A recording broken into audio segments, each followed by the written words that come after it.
धान के रोपनिया जी हमारा से नहीं हो तो पिया।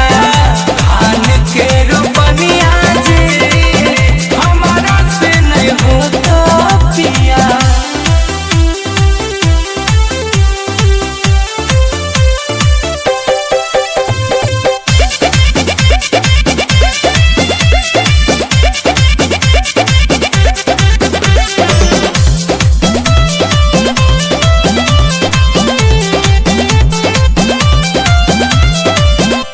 कि हम ता नैहर में जाहलिए पढ़े कवले जाए पिया। ता हमारा नहीं है खेती बाड़ी के नवले जाए पिया। कि हम ता नैहर में जाहलिए पढ़े कवले जाए पिया।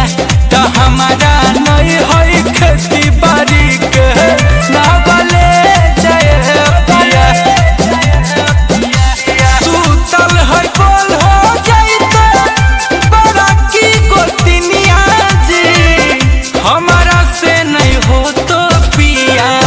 धान के रोपनिया जी हमारा से नहीं हो तो पिया।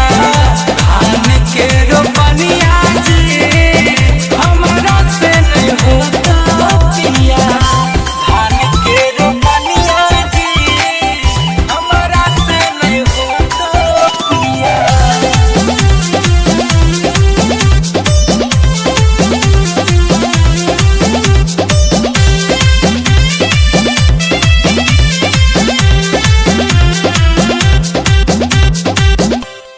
जिंदगी सब दिन कटल हमर फुटानी में पिया।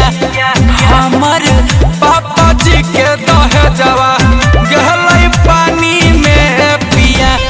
जिंदगी सब दिन कटल हमर फुटानी में पिया। तो हमारा पापा जी के दहेजवा गहल पानी में पिया।